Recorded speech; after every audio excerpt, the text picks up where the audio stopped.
بالله من الشيطان الرجيم. بسم الله الرحمن الرحيم.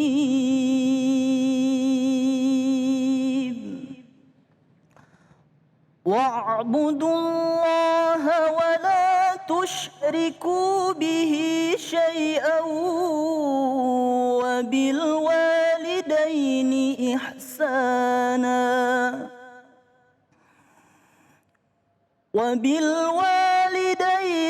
إحسانا وبذي القربى واليتامى والمساكين والجار ذي القربى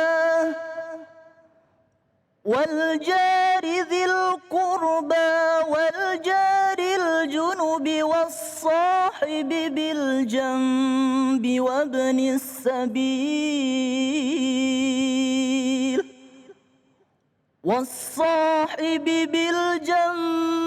وابن السبيل وما ملكت أيمانكم إن الله لا يحب من كان مختالا فخورا. صدق الله العظيم. Bismillahirrahmanirrahim. Allahumma salli ala Sayyidina Muhammad wa ala ali Sayyidina Muhammad. Assalamualaikum warahmatullahi wabarakatuh. Waalaikumsalam warahmatullahi wabarakatuh.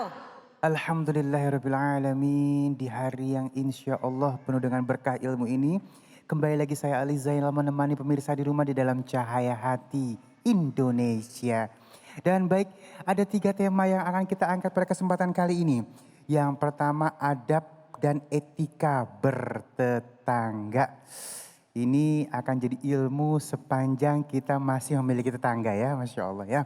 Dan yang kedua, keutamaan hijrah dalam Islam.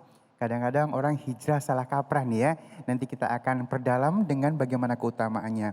Yang ketiga, tanda syaitan ada di badan kita. Oh, cakep-cakep judulnya. Cakep nggak Bu? Cakep-cakep judulnya ya, Masya Allah ya. Jadi jangan dilewatkan dari awal sampai akhir nanti. Dan Ali ingin mengingatkan kembali tetap untuk menjaga protokol kesehatan dengan 5M, yaitu mencuci tangan, menggunakan masker, menjaga jarak, menghindari kerumunan, dan membatasi diri untuk bepergian. Kalau nggak penting-penting amat di rumah aja udah. Kita sabar sama-sama ya. Dan tentu saja nanti kita akan bertemu dengan guru-guru kita yang dimuliakan oleh Allah Subhanahu wa taala, Ustazah Lulu Mumtazah, Ustadz Ujae, dan Ustadz Herianto. Dan nanti kita akan ngaji yuk bersama guru kita yang dimuliakan Allah Subhanahu wa taala, Ustadz Munawir Ngacir. Dan baik, bismillahirrahmanirrahim, kita akan masuk ke dalam tema kita yang pertama nih, adab dan etika bertetangga bersama guru kita yang dimuliakan Allah Subhanahu wa taala, Ustazah Lulu Mumtazah. Allahumma sholli ala Sayyidina Muhammad. Bismillahirrahmanirrahim. Assalamualaikum warahmatullahi wabarakatuh. Waalaikumsalam warahmatullahi wabarakatuh. Allahumma sholli ala Sayyidina Muhammad wa ala ali Sayyidina Muhammad kama sholaita ala Ibrahim wa ala ali Ibrahim fil alamina innaka Hamidum Majid. Bismillahirrahmanirrahim. Ya Allah, pemirsa yang dirahmati Allah, khususnya pemirsa Cahaya Hati Indonesia yang hari ini mudah-mudahan yang hadir, yang dengerin, yang ketempatan semuanya diberkahi oleh Allah Subhanahu wa taala. Gimana kabarnya, Bu? Baik. Udah pada bayan sama tetangga? Kali gitu ada yang marahan. Nah, yuk kita bahas sama-sama. Namanya perempuan ada aja masalahnya sama tetangga. Nah, sebelumnya ya mohon izin kepada guru-guruku semua. Alhamdulillah semoga hari ini juga Bang Ali ya, juga kori kita ya yang Masya Allah GGS ganteng-ganteng soleh. Ya Allah, amin. Dan yang datang adalah ibu-ibu yang CCM cantik-cantik manja. Ngomongin soal tetangga tadi ya Allah Masya Allah ya yang dibacakan ayatnya dalam surat An-Nisa ayat 36. Wa'budullaha wa la tusriku bi syai'aw wa bil walidaini ihsana. Allah, bagus kan suara Umi? Lebih bagus daripada yaitu kakak Yusuf. Alhamdulillahirrahmanirrahim. Jadi dalam ayat ini dinyatakan oleh Allah, sembahlah Allah, jangan mempersekutukannya, berbuat baiklah kepada kedua orang tuamu. Dan kemudian di tengah ayat dinyatakan wal jari, yaitu berbuat baik kepada tetanggamu. Tuh 2, 3, tetanggamu. Kenapa tetangga? Karena tetangga ini adalah orang yang terdekat sama kita. Benar gak sih Bang Ali? Karena apa? Tetangga ini dia tahu apa yang terjadi di dalam rumah kita. Dia tahu apa yang terjadi dengan anak-anak kita. Karena anak kita biasa juga suka main ke tetangga. Gimana ya adab-adabnya nih pemirsa yang terahmati Allah? Yang pertama, kalau sama tetangga itu ya, kita harus saling mendoakan. Kalau dia senang, kita ikutan senang, ya enggak? Kalau dia susah, kita ikutan susah. Kalau ada musibah misalnya, tetangga kita ada meninggal, kita harus takziah. Karena apa? Man a'azza ahohu fi musibatin, barang siapa yang dia menghibur tetangganya, saudaranya ketika kena musibah, maka dia akan diberikan apa? Kasahullah yaumal qiyamah minal jannah. Allah berikan pakaian oleh Allah tuh dari surga. Bu pakaiannya dari mana nih? Pink-pink dari mana nih? Dari Tanah Abang katanya. Yang merah-merah dari Cipadu ya. Nah ini, jadi pakaian dari Tanah Abangnya kita digirang, bagaimana dari sorga. Ini, jadi adab dengan tetangga, ketika dia senang kita senang. Ketika dia kena musibah kita ikut turut berduka cita. Innalillahi wa inna ilaihi roji'un. Ini, jadi pertama seperti itu. Yang kedua, mau tau aja apa mau tau banget. Yang kedua, kita tuh kalau bertetangga gak sempurna. Tetangga kanan baik, kadang tetangga kiri pelit. Tetangga kiri makanan baik, yang depan rese. Nah, di dalam salah satu hadis Nabi dari riwayat muttafaqun alaih ya, bahwasanya ada 3 golongan yang Allah cintai. Mau nggak Bu dicintai sama Allah? Mau nggak dicintai sama Allah? Kan Allah adalah satu-satunya yang kita cintai. Kamulah satu-satunya yang ternyata mengerti aku. Maafkan aku selama ini yang sedikit melupakanmu. Asik, yalah. Lulung 19. Dewa guru. Iya. Pemirsa, jadi dalam salah satu hadis Nabi dinyatakan apa? Ada 3 golongan yang dicintai oleh Allah Subhanahu wa Ta'ala. Salah satunya adalah seseorang yang punya tetangga, kemudian disakiti, pokoknya dia dijailin, diusilin, tapi dia tetap sabar dengan tetangganya, maka dialah orang yang dicintai oleh Allah. Ya kali punya tetangga sempurna semua, ya gak mungkin lah. Gue harus bilang wow gitu, sambil gue naik ke pucuk, pucuk, salah ya gitu ya. Jadi ini yang pertama kalau punya tetangga kita jaga ya, dia sakit kita jengukin, ada yang wafat kita takziah, ada yang punya gembira ya, kabar gembira. Ya Allah Bu Lulung, ya Allah Po Siti, itu anak si Pok Nur tuh alhamdulillah dia lulus beasiswa. Masa? Alhamdulillah, itu baru namanya tetangga. Turut bersyukur atas apa yang mereka raih, jangan semos. Susah melihat orang senang. Beasiswa apaan? Paling gak nyontek tuh. Julid. Udah bibirnya ke bawah-bawah. Gitu. Nauzubillahimin. Nah ini ada seperti itu. Kayaknya seperti itu ada ya. Di sana. Di sini mah gak ada. Di sini soleha semua. Amin ya robbal. Nah yang pertama apa tadi Bu?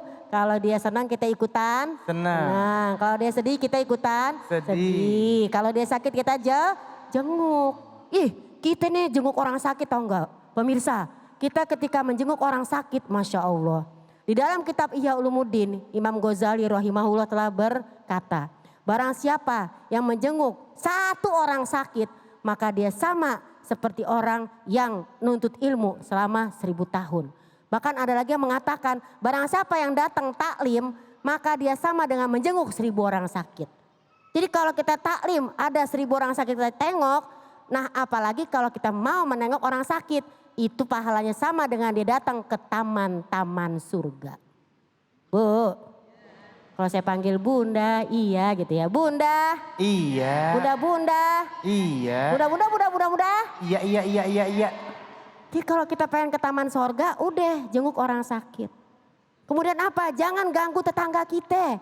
Dan kita juga kalau terganggu kita ngomong, jangan ngomong di belakang. Tuh orang ya dasar bikin selokan gue mampet aja. Ada kayak gitu. Dia tahu selokan masing-masing Bang Ali. Masa selokan dia nyambung ke kita, kan kita jadi kesel. Harusnya dia kalau mau ngomong bikin selokan, ngomong, Bu ini selokan ibu ya, ini selokan saya. Ini masa digabung? Secara kan beda sampahnya Bang. Ngapa jadi gue curhat ya? Ada kayak gitu. Kebawa Terus dia emosi mau ya. maku-maku tembok, kagak izin. Harusnya kalau sama tetangga izin. Maaf ya Bang Ali, kita kan tetangga nih. Ini saya kayaknya mau getok-getok agak-agak tembok soalnya udah mulai bocor. Ntar kalau ada keberisikan tolong ya dimaafin. Iya. Tapi jangan besok ya Bu Lulung, kenapa? Soalnya besok saya ada pengajian di rumah. Ntar gak enak saya lagi ngaji bunyi taktok-taktok. Oh iya deh kalau begitu. Begitu benar gak Bang? Bener. Oh gak izin, heran saya. Sabar Ustaz, sabar. Mau ngeliat saya marah kali itu ya. Tetangga, oh tetangga. Nah jadi apapun kita izin. Kalaupun memang disuruh sabar, kita juga sabar ya kan. Menjenguk orang sakit. Dan kalau ketemu ucapkan salam. Ini kadang-kadang ketemu sama teman jauh. Assalamualaikum ya Allah kemana aja. Teman jauh. Pas sama tetangga. Kagak ngeliat. Padahal rumahnya sama-sama berdekatan. Pas dia keluar udah. Itulah orang kalau punya rasa benci.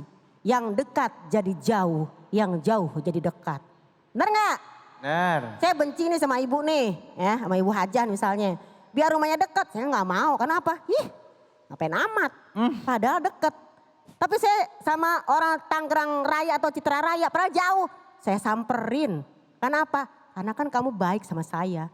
Ternyata pas ditilik-tilik pemirsa, Bu Haja nggak pernah ngasih saya. Jadi saya sebel. Nah yang jauh sering ngasih, makanya saya datengin. Ini nih, ini kalau orang yang namanya bertetangga hanya melihat dengan materi. Nah ini nih, jadi pemirsa Masya Allah ada bertetangga sangat banyak dan kita banyak kurangnya. Makanya kita bergaul jangan merasa soleha. Mungkin satu sisi kita soleha di bidang sholat, oke. Di bidang puasa, oke. Tapi hablum minan nasnya kurang. Ada orang kayak gitu tuh, hablum minan nasnya kurang. Dia sih taat kepada Allah. Ini yang dinyatakan dalam salah satu hadis kitab usul iman. Ada seorang wanita rajin sholat, rajin ngaji, rajin semuanya gitu ya. Tapi dia menyakiti tetangganya. Dakholatin nar. Maka wanita ini masuk ke neraka jahanam. Na'udzubillahimin. Jadi ibadah pribadi itu bisa kalah sama ibadah sosial. Jadi kita kalau bisa soleha juga, cantik juga, pakai hijab juga. Tapi mulut juga baik sama tetangga. Mentang dibilang comel, sono sana sini comel, sono sana sini comel. Malu, gak apa-apa comel, kepo. Asalkan kepo untuk ilmu. Gitu. Amin ya robbal. Bu, kok terpesona ngeliat saya? Biasa aja dong. Terpesona, begitu kali ya. Jangan, kita harus berselawat di dalam masjid. Karena apa? Masjid adalah salah satu rumah Allah. Nah punya tetangga, jarang ke masjid, jangan kita omelin. Kita kasih tahu, no masjid deket no. Bang ikutin no tetangga bang, tetangga aja rajin ke masjid, masa abang enggak? Cie, gitu kan? Neng aja rajin majlis taklim, masa abang enggak? Padahal majlis taklim memang banyakan ibu-ibu. Ini ya, jadi mudah-mudahan kita sebagai seorang tetangga, sebagai seorang sahabat daripada tetangga kita lihat kebaikan-kebaikan tetangga kita. Dan ada lagi nih Bu, mau tahu enggak? Bu, Bunda, Bunda, mau tahu enggak? Ibu pernah enggak dibilang gini, aku mau mencari rumahnya si Ibu Pulana. Oh orangnya baik itu ya, oh orang yang kalau yang namanya belanja nggak pernah nawar ya. Oh di sono, itu yang ngomong siapa? Tetangga. Jadi di dalam hadis nyatakan kalau orang pengen tahu kita ini baik atau tidak, atau kalau kita pengen tahu orang itu baik atau tidak, dalam kitab Ibnu Katsir dinyatakan, ya Rasulullah, kaifa a'lamu inni qad ahsantu au asatu. Ya Rasulullah, Allahumma sholli wa sallim wa barik alaih. Bagaimana caranya aku tahu kalau aku ini baik atau tidak baik? Kan kalau saya mah nilai pasti saya baik aja dong, ya enggak sih? Oh lulung yang mana? Lulung yang manis itu. Padahal mah gitu. Manis enggak? Harus kalau kagak manis saya jegat di jalan. Oh kenapa? Kata Rasulullah. Iya aku ingin tahu. Kaifa a'lamu. Bagaimana aku tahu bahwa ini qad ahsantu au asatu. Bahwa aku ini baik atau tidak, kan kita nggak tahu penilaian orang. Maka Nabi menjawab apa? Iza kana jironaka yakuluna qad ahsanta faqad ahsanta. Jika 40 tetanggamu yang paling dekat sekalipun mengatakan engkau itu baik, berarti kamu adalah orang yang baik. Jadi aturannya bukan kita yang bikin kita baik, tapi orang-orang di sekitar kita. Wa iza kana yakulun jironaka qad asata faqad asata. Tapi jika tetanggamu mengatakan, satu RT dah ya, mengatakan kamu itu adalah asata, telah buruk akhlaknya, faqad ahsata. Sungguh kamu benar-benar buruk menurut tetangga. Jadi kalau kita pengen tahu kita baik, pengen tahu tetangga kita baik, kita tanya sama tetangga yang lain. Tapi apa Bu? Tanya sama tetangga yang jujur, bukan tetangga yang cuman cari muka. Karena kalau tetangga jujur dia akan ngomong, oh dia baik kok. Kalau yang cari muka bilangnya baik tapi di belakang gak ngomong baik. Tapi kalau yang jujur, bisa-bisa apa aja ya dikeluarin sama dia. Kenapa dia jujur? Kamu baik, kamu gak baik, enak yang jujur. Ya kan? Tapi kalau orang cari muka, dia akan selalu ngomong baik padahal mah dia gak baik. Atau dia akan bilang kita gak baik karena dia merasa gak kebagian. Makanya Bang Ali, punya tetangga bagi-bagi kalau punya rezeki. Kita kalau masak aja nih ya Bu, masak aja kalau yang namanya kecium sama tetangga, kuahnya kasih. Isinya kita. Kalau isinya apa sama kuahnya? Pancinya kasih. Kan kata dalam hadis kalau masak kita harus dibagi. Tapi udah habis Bu, ini pancinya aja deh. Suruh nyuci orang. Astagfirullahaladzim. Jadi mudah-mudahan balik lagi, yuk kita menjadi seorang tetangga yang terakhir. Ketika punya tetangga jangan sampai kita menzolimi atau kita dizolimi. Mangkana yu'minu billahi wal yaumil akhir fala yu'zi jarohu. Barang siapa yang beriman kepada Allah dan Rasulnya, jangan sakiti tetanggamu. Oh, jangan sakiti aku. Itu beda lagi. Kira-kira begitu. Baik, kadang-kadang memang yang namanya bertetangga itu pengennya kepo sama tetangga lain. Oh emang banget. Nah kalau misalnya kita udah kepo sama tetangga lain, kita punya kewajiban tuh. Kalau misalnya dia susah kita kudu bantu. That's right. Kalau kita seneng, kalau dia seneng kita doain biar tambah berkah. Kalau gitu dia pura-pura susah bagaimana? Pura-pura susah, wah itu PR tuh. Hidupnya pura-pura susah boleh ya. Iya. Baik, makasih Ustazah. Baik, ilmu bertetangga ini akan kita alami seumur kita bertetangga tadi awali ya.